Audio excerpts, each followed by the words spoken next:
இப்படித்தான். புரியுதுங்களா? இப்படித்தான் வரும். நம்ம ஒரு நல்ல பாதையில போறோம்னா யாராவது ஒரு சொந்தக்காரங்க முக்கியமானவங்க அவங்க ஒரு பாதையை காட்டி வா இதுல போகணும்னு கூட்டிட்டு போயிடுவாங்க. புரிஞ்சுதுங்களா? ஆனா என்னன்னா மாயா வேலையும் செய்யுது. அது எல்லாருக்கும் மாயா வேலை செய்யும்.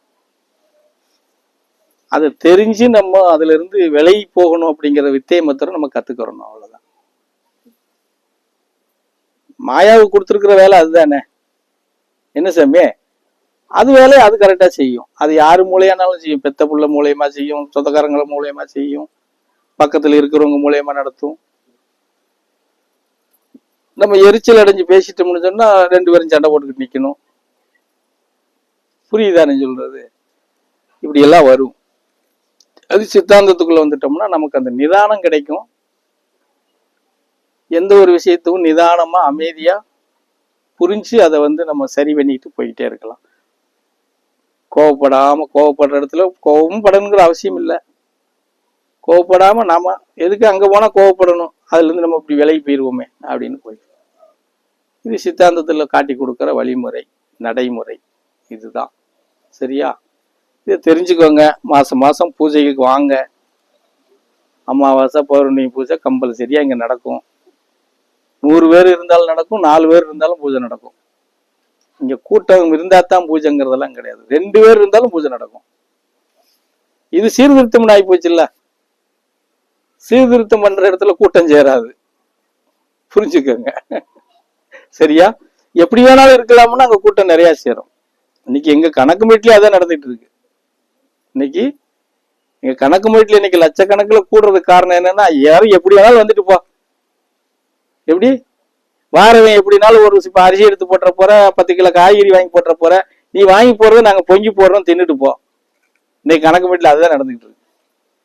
அங்க சீர்திருத்தமோ உபதேசமோ வழிமுறையை காட்டி கொடுக்கறதோ எதுவுமே கிடையாது. டூரிஸ்ட் பிளஸ் மாதிரி.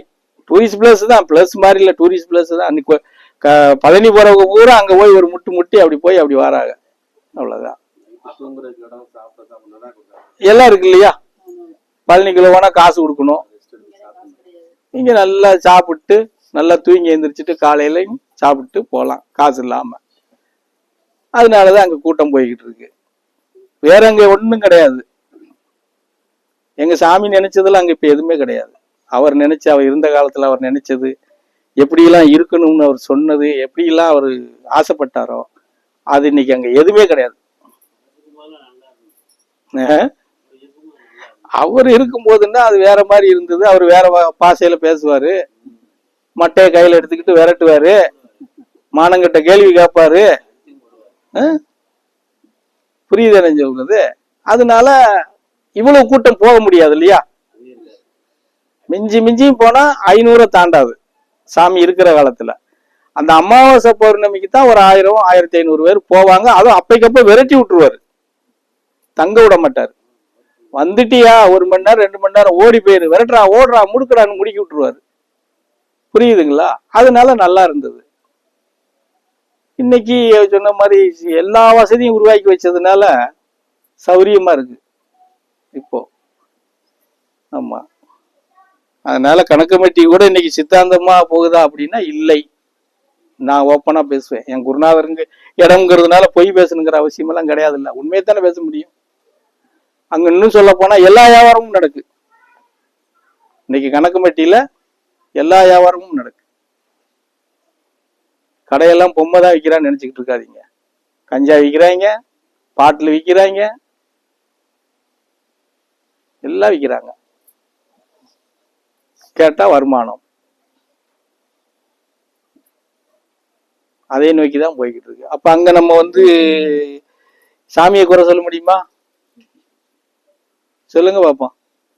அப்ப அங்க செயல்படுறவங்க தப்பு தானே, அந்த நிர்வாகம் பண்றவங்க தப்பு தானே. நிர்வாகம் பண்றவன் கரெக்டா பண்ணா அது நிகழ்வுகள்லாம் நடக்குமா?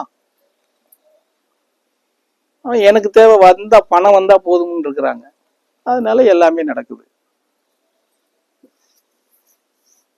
கேட்டா கணக்கு கமிட்டியாரு கணக்கு கமிட்டி போயிட்டு இப்ப போயிட்டு வரவங்க என்ன அங்க என்ன தள்ளி கட்டிட்டு வராங்க. கணக்கு கமிட்டிக்கு போயிட்டு வந்தோம்ப்பா.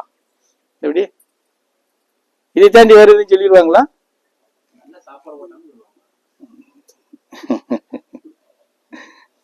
புரியுதா? இப்படி இருக்கு. நம்ம அதுல மாறுபட்டு பயணம் பண்றோம். சாமி எப்படி எங்களுக்கு கத்துக் கொடுத்தாரோ, என்ன வழிமுறை நடைமுறைப்படுத்தணும்னு சொல்லி கொடுத்துருக்காரோ, அதுல இருந்து 1% கூட திசை மாறாம பயணம் பண்ணிட்டு இருக்கிறோம். அதனாலதான் இங்க கூட்டம் கம்மியா இருக்கும்.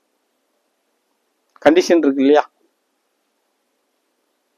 இப்படித்தான் அப்படின்னா பயணம் பண்ண, இல்லைன்னா வராத சொல்லிடுவோம் நாங்க. அதனால இருக்கு. இங்க வர்றவங்க கூட என்ன 10 பேர் தானே இருக்காங்க அப்படின்னு நினைச்சிட்டு போகலாம்.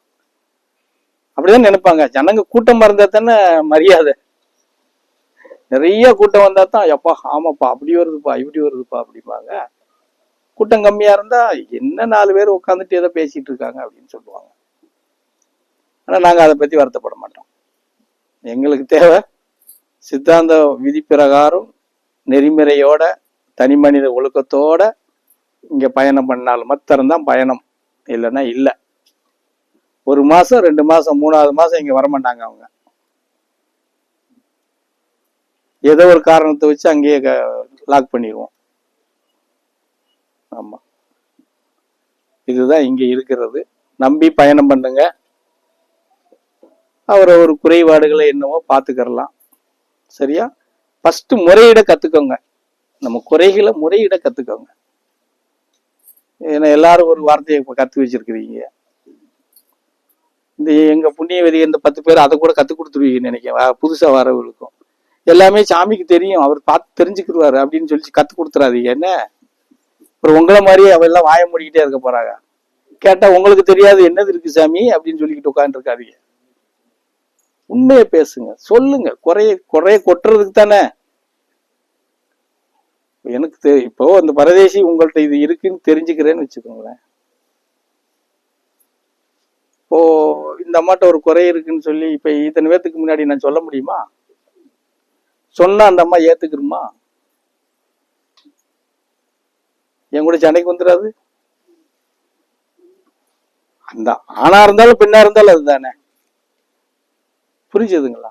அது சொல்லவும் முடியாது, தெரிஞ்சாலும் சொல்ல முடியாது. சரி, தனியா வானாலும் வரவும் மாட்டீங்கல்ல.